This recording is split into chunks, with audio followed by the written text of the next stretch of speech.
Share बाजार की आज की चाल भी कुछ डगमग डगमग सी रही और वो जहां है लगभग थोड़ा ऊपर थोड़ा नीचे ऐसा डगमगाता रहा। तो बहुत ज्यादा उछाल या बहुत ज्यादा गिरावट ऐसे लक्षण आपको आज देखने को नहीं मिल रहे हैं। आधा परसेंट से भी कम की गिरावट के साथ बाजार बंद हुआ है, सेंसेक्स और निफ्टी दोनों, अगर आप देखेंगे। और इसके बीच में बर्नस्टीन का फिर एक नोट आया है। बर्नस्टीन का कहना है कि अब यहां से मार्च के बाद से वैल्यूएशंस में कुछ मामूली सा सुधार, इंचिंग अप, जो वो कह रहे हैं कि ब्रॉड है लेकिन बहुत मॉडेस्ट है, इंच अप है, मतलब बहुत हल्की सी चाल, रेंगने जैसी चाल कह सकते हैं आप। और ये लेकिन ज्यादातर जगह उनका कहना है कि बिल्कुल चारों ओर दिख रहे हैं। हालांकि चार उन्होंने इसमें एक्सेप्शंस दिए हैं। चार एक्सेप्शंस उनको उल्टी तरफ चलते दिख रहे हैं, वो हैं ऑटोज, मेटल्स, आईटी और हेल्थ केयर। तो ऐसे में जो इस वक्त वो लाए हैं, उनका एक रिवर्स डीसीएफ एनालिसिस होती है इंडिया की। भारत की टॉप 100 कंपनियों को उन्होंने एनालाइज किया है और उसमें वो कहते हैं कि बाजार का वैल्यूएशन अब जो है, जो इस साल के शुरुआत में जहां था वहां से अब वो पीछे छूट चुका है। और अब इन्हें लग रहा है कि जैसे वैल्यूएशन पीछे है वैसे इजी मनी भी अब यहां से गायब होती दिख रही है। और ऐसे में निफ्टी का जो इम्प्लाइड ग्रोथ रेट है, यानी यहां से निफ्टी में कितनी तेजी की गुंजाइश उनको दिख रही है, कितनी ग्रोथ हो सकती है, उसको वो कहते हैं कि हमारा जो ये हमारा कोर वैल्यूएशन गेज है किसी मार्केट के लिए। और ये थोड़ा सा मार्च के बाद से अगर देखेंगे तो बहुत मामूली, मार्जिनली बढ़ा है। और इसका मतलब ये है कि जो इंडेक्स है वो जहां है वहां ना सस्ता है ना महंगा है। और इसीलिए उनको लगता है यहां से अब 8 से 9% की तेजी की उम्मीद की जा सकती है, इससे पहले कि बर्नस्टीन फिर आगे खतरा है का सिग्नल बजा दे। उनका कहना है हम कॉशियस हों, इससे पहले 8 से 9% का ही अपसाइड उनको दिखता है। उनका 2026 के बारे में जो उनका कहना है कि बहुत ही एक ऐसा साल है जिसे भूल जाना अच्छा होगा भारतीय बाजार की नजर से, क्योंकि इसमें भारी उतार चढ़ाव हुआ है। बहुत उठापटक के बाद अभी हाल में जो तेजी आई, पश्चिम एशिया की लड़ाई खत्म होने के बाद, ईरान की लड़ाई खत्म होने के संकेत जब आए, उसके बाद वो जो उनका जो रिवर्स डीसीएफ मॉडल है जो कहता है कि बाजार में क्या ग्रोथ रेट हो सकता है अभी जो करंट वैल्यूएशन है वहां से, तो उसमें वो कह रहे हैं कि ये करीब 10.5% पे उनका डीसीएफ मॉडल बॉटम आउट हो चुका था मार्च के महीने में। और वहां से उनको लगता है कि ये कई साल का बेस्ट वैल्यूएशन था। 10.5% का अर्थ है कि बहुत ही जबरदस्त वैल्यूएशन पे था। और मार्च 2021 के मुकाबले में अगर देखते हैं जो उस साल का लो था निफ्टी का, वहां ये करीब 14.5% गिरा था 30 मार्च के बाद से।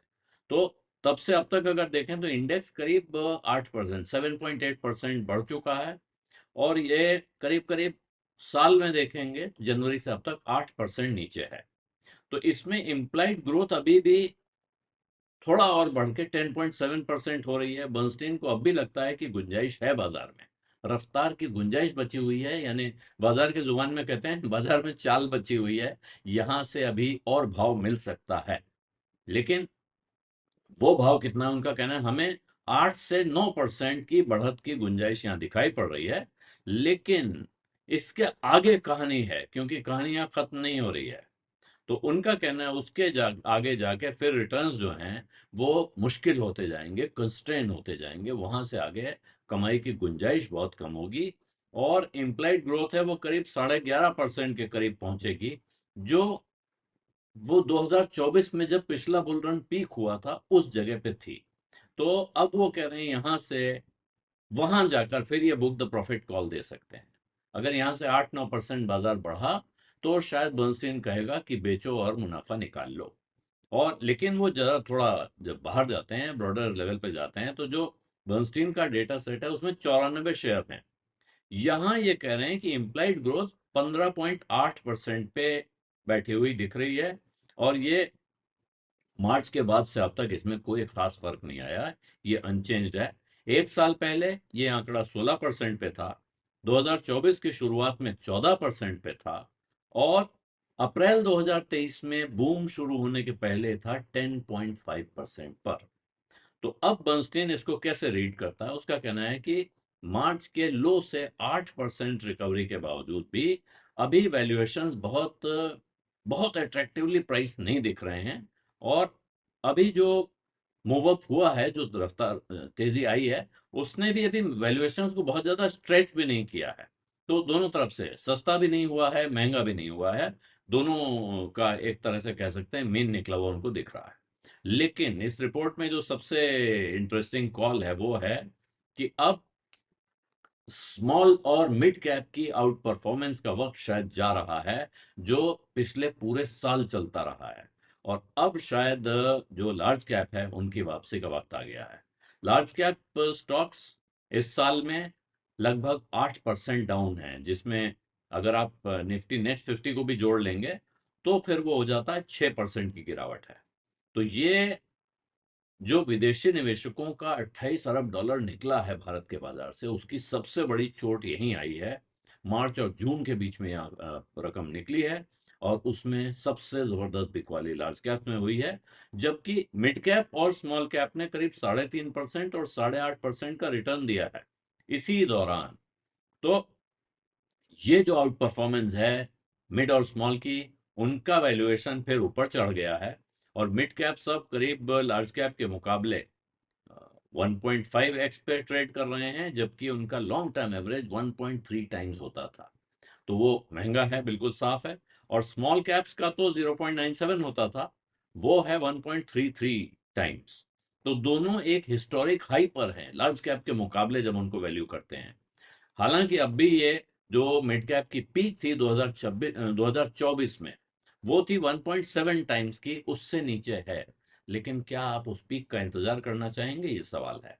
तो अब बर्नस्टीन का कहना है कि उन्हें दो ऐसे फोर्सेस दिख रहे हैं, दो ट्रेंड दिख रहे हैं जो इस ट्रेंड को रिवर्स कर सकते हैं। एक है विदेशी निवेशक धीरे धीरे आएंगे जैसे जैसे वोलेटिलिटी उनके लिए आसान होती जाएगी, और जिसके लक्षण जुलाई में दिखाई पड़े हैं। अब इस लक्षण पर बहुत सारे सवाल हैं, लेकिन अभी उन्होंने कहा है कि वो लक्षण दिखे हैं। और दूसरा, जो डोमेस्टिक एलोकेशन है वो भी अब स्मॉल और मिड कैप से हट के लार्ज कैप की तरफ जा सकता है, जिसने अभी तक पिछले 9-10 महीनों में सबसे बड़ा जो इनफ्लो हुआ है उसका सबसे बड़ा हिस्सा उन्होंने खाया है मिड कैप और स्मॉल कैप ने।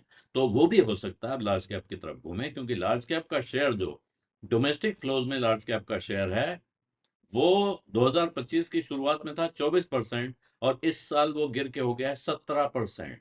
तो ये जो अंडर परफॉर्मेंस है, इसके पलटने का भी वक्त हो सकता है आ रहा हो, ये उनका एक अनुमान है।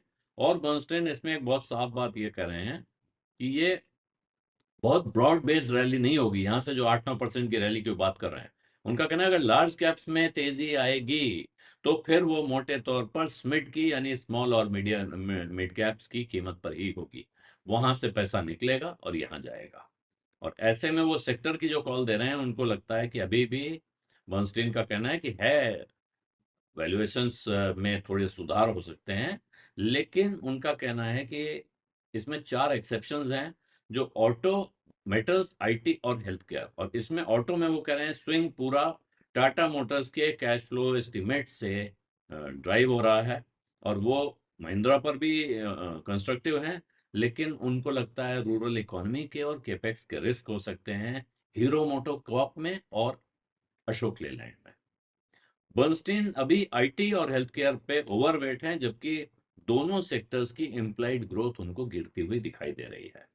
आईटी के मामले में उनका कहना है कि एक बिल्कुल एक सेकुलर डिक्लाइन है। ब्रोकरेज का कहना है कि 7% का और प्राइस करेक्शन अभी देखने को मिल सकता है, जो कि उसकी वजह से वैल्यूएशन अट्रैक्टिव हो गए हैं, बहुत सारी प्रॉमिसिंग डील दिखने लगी हैं। लेकिन हेल्थ केयर में उनका कहना है जो डिप है वहां, वो थोड़ा टेक्निकल है, फंडामेंटल कम है। और इसमें दो नए नाम आ गए हैं, जाइडस और बायोकॉन। और इन दोनों को वो अट्रैक्टिवली वैल्यूड मानते हैं, और इन्होंने मिलके सेक्टर का एवरेज डाउन किया हुआ है। दूसरी तरफ उनको लगता है सबसे ज्यादा ओवर प्राइस सेक्टर कौन सा है, वो है सीमेंट।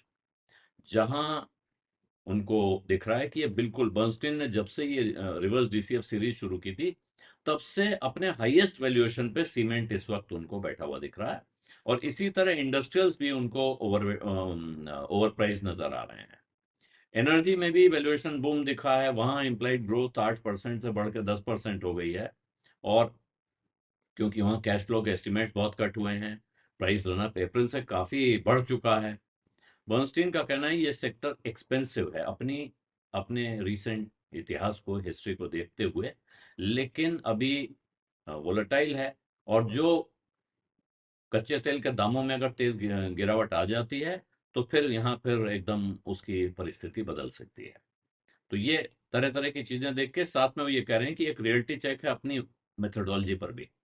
उनका कहना है जब उनका मॉडल पहले, जब उन्होंने कभी भी स्टॉक को एक्सपेंसिव दिखाया है सेक्टर के मुकाबले, तब वो सेक्टर आगे जाके लगभग 2/3 टाइम 64% मौकों पे ऐसा हुआ है कि उस सेक्टर ने अंडर परफॉर्म किया है आने वाले 12 महीनों में। जब भी स्टॉक एक सस्ता दिखाया गया है तो उसके बाद 53% ऐसा है कि उसने फिर सेक्टर को आउट परफॉर्म किया है। इस नज़र में मतलब उनका बिल्कुल एक तरह से आप कह सकते हैं इशारा है कि ये रिपोर्ट इस नज़र में ही देखी जाए। विजिटा में इतना ही, इजाजत दीजिए, धन्यवाद, नमस्कार।